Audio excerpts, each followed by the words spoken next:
Hello students, all of you are welcome on behalf of Dr. Santosh Academy. Myself Dr. Santosh Dubey. आज की class में मैं लेकर के आया हूं, आप स्क्रीन पे देखिए, थॉमस ग्रे को। एक easy and practical English note लेकर के आया हूं। थॉमस ग्रे के रेफरेंस में हम लोग बात करेंगे। बहुत ही इंपॉर्टेंट टॉपिक है और आपके एलटी ग्रेड के सिलेबस में है ये। तो आइए हम इनके थोड़ा सा कार्यवृत्ति की चर्चा करेंगे और इंग्लिश लिटरेचर में इनका क्या कंट्रीब्यूशन है उसकी भी हम चर्चा करेंगे। स्क्रीन पे आइए, आप एक एक लाइन हम पढ़ते चलते हैं और इसको व्याख्या भी कोशिश करेंगे कि हो जाए। और इसमें से क्वेश्चन जरूर आते हैं, ये आप ध्यान दीजिएगा। चैनल को सब्सक्राइब कर लीजिए, अधिक से अधिक लोगों में शेयर करिए और कमेंट्स जरूर करिए ताकि आपके नीड के अकॉर्डिंग नया वीडियो भी बनाया जा सके। तो आइए चलते हैं। थॉमस ग्रे देखिए, is one of the most well known poet of the 18th century, यानी 18वीं सदी के बहुत ही महत्वपूर्ण पोएट हैं। He was born on 26th December 1716, यानी कि 26 दिसंबर 1716 में in London and died in 30 July 1771 in Cambridge. London में 1716 में इनका जन्म हुआ था 26 दिसंबर को, और 30 जुलाई 1771 को कैम्ब्रिज में इनकी डेथ हो गई थी। इनका जीवन जो रहा है, lived quite scholarly and introverted life, काफी शांत, बौद्धिक और आत्ममुखी थे, अंतर्मुखी व्यक्ति थे। And studied at Eton College and later at Cambridge. इनका जो अध्ययन हुआ वो ईटन कॉलेज में हुआ और बाद में फिर इन्होंने कैम्ब्रिज में भी स्टडी किया, where he spent most of his life reading, writing and teaching. Cambridge में इन्होंने अपना ज्यादा जीवन, जो लेखन का जीवन था, जो पठन पाठन का जीवन था और जो टीचिंग का जीवन था, ये कैम्ब्रिज में इन्होंने काफी व्यतीत किया। Gray was not a very prolific poet, but whatever he wrote is highly polished, emotional and refined. क्यों ये पोएट ही नहीं थे, मात्र पोएट नहीं थे, बल्कि इन्होंने जो लिखा है वो काफी उच्च स्तरीय, शार्प, भावनात्मक और आप कह सकते हैं कि रिफाइंड प्रोस्पेक्ट में इन्होंने अपने आइडियोलॉजीज को प्रेजेंट किया है इंग्लिश लिटरेचर में। और his poetry reflects his deep learning, love of nature and sensitivity to human sorrow. जब आप ग्रे की पोएट्री को पढ़ेंगे ना, तो ग्रे की पोएट्री बहुत ही डीप लर्निंग, मतलब काफी गंभीर लर्निंग है, जिसमें लव ऑफ नेचर, प्रकृति के प्रति प्रेम, एंड सेंसिटिविटी टू ह्यूमन सारो, यानी कि मनुष्य के जीवन में जो दुख है, जो दर्द है, जो पीड़ा है, जो भावनाएं हैं, उनके प्रति इनकी जो सेंसिटिविटी है वो काफी प्रैक्टिकल देखने को मिलती है, काफी डीप देखने को मिलती है। ग्रीक के लिए माना जाता है कि he is often recorded as a poet who stand between the Augustan age and romantic age. प्रायः यह इंग्लिश लिटरेचर में माना जाता है कि थॉमस ग्रे जो थे वो ऑगस्टस एज और रोमांटिक एज के बीच की कड़ी माना जाता था इनको। He was the, you can say, the middle stand between the age of Augustus and romantic age. तो आप इनको हमेशा ध्यान में रखिए जब इस तरह का क्वेश्चन आए कि who is the poet supposed to be the middleman between Augustan age and romantic age, तो इसका उत्तर आप थॉमस ग्रे को लगाएंगे। ठीक है। His work shows the classical discipline of the 18th century as well as the emotional intensity of the upcoming romantic moment. His most famous poem, सबसे प्रसिद्ध जो इनका पोएम है वो elegy written in a country churchyard है, और ये आपके एलटी ग्रेड के सिलेबस में भी है। ये poetry elegy written in a country churchyard, हम इस पे चर्चा करेंगे भी, इसको पढ़ाएंगे आपको। अगले वीडियो में हम इसी पोएम पर चर्चा करेंगे। ठीक है। Made him one of the most important poet of English literature. यही वो मास्टरपीस था, यही वो पोएट्री थी जिसको श्रेय दिया जा सकता है, जिसको माना जाता है कि इसी की वजह से थॉमस ग्रे ने अंग्रेजी साहित्य की दुनिया में अपना महत्वपूर्ण स्थान बना लिया था। This poem express universal emotion, इसमें emotion, death, human equality, dignity of common people and moral lessons of life, ये सारी चीजें इसमें इंक्लूड हैं। यानी कि मल्टी डाइवर्सिटी इसमें देखने को मिलती है। Multi dimensions of social needs देखने को मिलती हैं, सोशल स्टंट्स देखने को मिलते हैं, सोशल कॉन्सेप्ट्स देखने को मिलते हैं थॉमस ग्रे के इस पोयम में, elegy written in a country churchyard. ये इलेजी है, नाम में ही इसमें इलेजी लगा है, इसलिए आप कह सकते हैं कि इलेजी है ना।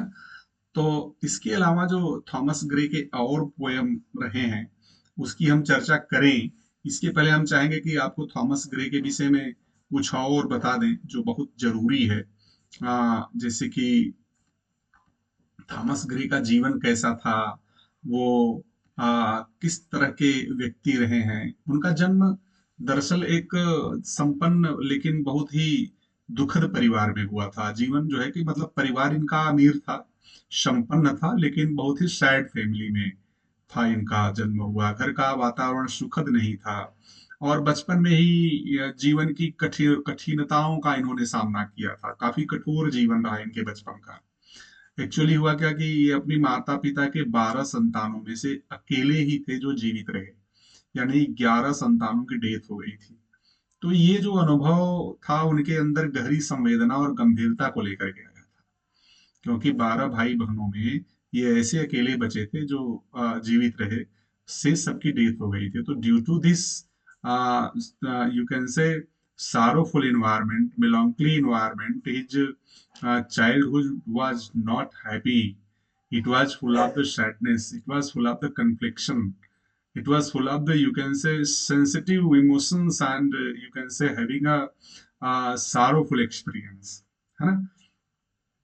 बचपन में ही इनको अध्ययन और साहित्य से गहरा लगाव था और एटन स्कूल में पढ़ते हुए उन्होंने क्वार्टर अलायंस नामक समूह बनाया था, जिसमें एक हॉरेल वालपोल, रिचर्ड वेस्ट और थॉमस एस्टन शामिल थे, है ना। और इसी समूह ने जो क्वाड्रपल अलायंस था, इसी समूह ने इनकी बौद्धिक क्षमता को बहुत ही विकसित किया था, है ना। और 1734 में वे पीटर हाउस कैम्ब्रिज आए और लैटिन में कविता लिखने लगे थे। 1734 में Thomas Gray Peter house Cambridge आए थे और लैटिन में कविता लिखते थे। आगे चलकर उन्होंने वालपोल के साथ यूरोप की यात्रा की, जिसने उनके साहित्यिक और सांस्कृतिक दृष्टिकोण को बहुत विस्तृत किया। 1742 में इनके प्रिय मित्र, ये जो मैं टाइम बता रहा हूँ ना, ये बहुत इंपॉर्टेंट है, आप लोग नोट कर लीजिएगा। 1742 में इनके एक प्रिय मित्र थे जिनका नाम रिचर्ड वेस्ट था, इनकी मृत्यु हो जाती है। यानी कि 1742 में इनके फ्रेंड की मृत्यु होती है, रिचर्ड वेस्ट की, जिसकी घटना, इस मृत्यु की घटना ने ग्रे को भीतर से झकझोर दिया था। और उसी वर्ष उन्होंने कई प्रभावशाली कविताएं लिखी, जिसमें उदासी, जीवन दर्शन और भावनात्मक गहराई प्रमुख रूप से दिखाई देती है। तो 1751 में फिर इन्होंने elegy written a country churchyard लिखा, और इसी ने, जैसा कि मैंने अभी बताया कि इसी ने अंग्रेजी साहित्य में उनको स्थायी स्थान दे दिया, क्योंकि यह जो कविता है, इस कविता में सामान्य ग्रामीण जीवन, मृत्यु, असमानता और मानव जीवन की क्षणभंगुरता को बहुत ही सरल भाषा में अत्यंत मार्मिक ढंग से थॉमस ग्रे ने लिखा है। 1757 में थॉमस ग्रे को पोएट लॉरिएट पद की पेशकश की गई, ठीक है, लेकिन उन्होंने बड़ी विनम्रता से इसको स्वीकार नहीं किया, इनकार कर दिया था। और बाद के वर्षों में उन्होंने the bard, the progress of poesy जैसी ओड्स लिखी, जिनमें उनकी विद्वता और उनके लिटरेरी ज्ञान का, क्लासिकल नॉलेज को का दर्शन देखने को मिलता है। इनके जीवन के अंतिम वर्षों में वे काव्य की अपेक्षा अध्ययन, शोध और प्राचीन संस्कृति के अध्ययन में अधिक व्यस्त रहे। और जैसा कि हमने बताया अभी प्रारंभ में ही कि 30 जुलाई 1771 को इस संसार से विदा हो गए। तो ये इनके जीवन का संक्षिप्त परिचय भी है। और क्रोनोलॉजिकली अगर हम बात करेंगे तो देखिए यहाँ पे ओड ऑन द स्प्रिंग 1742 में इन्होंने लिखा है। ओड ऑन द स्प्रिंग में क्या है, रिफ्लेक्टिव पोयम है, presenting nature's beauty and the changes of human life, ठीक है ना। Ode on a distinct prospects of Eton College 1742 में ये भी लिखा इन्होंने, दूसरा ओड। ये नॉस्टैल्जिक पोयम है, recalling the joy and innocence of childhood, अपने बचपन को याद करते हैं ये। Ode on a distant prospect of Eton College. Human to adversity इन्होंने 1742 में लिखा, लेकिन 1753 में पब्लिश हुआ था। ह्यूमन टू एडवर्सिटी में लिखते क्या है, मोरल पोयम है about the value of suffering in shaping human character. इनका मानना है कि मनुष्य का जो जीवन दर्शन है, जब उसमें डाइवर्सिटी आती है, एडवर्सिटी आती है, तो वह और ज्यादा बेहतर तरीके से जो है कि पॉलिश्ड हो जाता है, नॉरिशिंग होती है। यानी कि जो विपत्ति है, एडवर्सिटी है, वो मनुष्य के जीवन को नॉरिश करती है। ठीक है ना।